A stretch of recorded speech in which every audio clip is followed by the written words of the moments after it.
Ik zit in Warftermolen en ik ben op zoek naar Bert, want die is Jodjedje. Hij wordt 48 jaar en zijn vrouw Tineke die heeft hem opjoen voor een lekkere paasbrunch van echte bakker Eddie de Jong uit Dokkum en de Westerheen. Dus we zullen even zien, ik neem aan dat er tuss is, Joort. Seizoen net echt vieren, want ja, dat is toch wat lastig in deze tijd. Maar wat lekkers erbij, dat moet altijd goed komen. Dus we zetten het even voor de door. Het is al bordversierd, dus we kunnen wel zien constateren dat er feest is.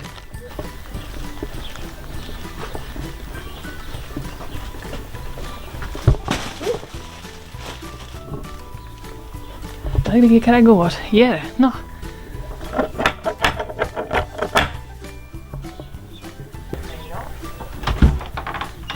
Ah, goeie.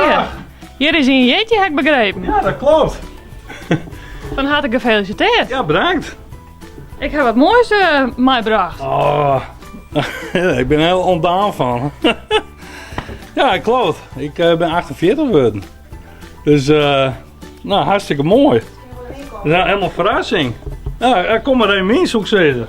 Ja, ik ken dat maar 1,5 meter. We moeten het veranderd houden natuurlijk. Ja.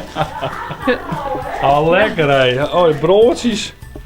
Ja, iemand had je opjoen namelijk hiervoor. Ja, en wie dat? Mijn gezin. Jouw vrouw, ja. Die hebben de echtgenoot. Goedemiddag.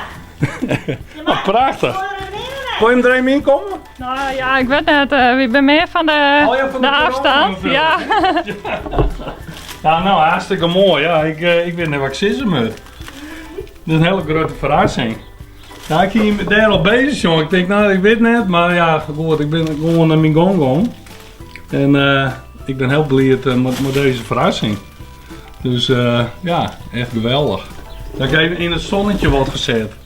Ja, vind ik toch wel heel plezierig. Nou, geniet ervan. Ja, nou, hartelijk bedankt. Jim en ik.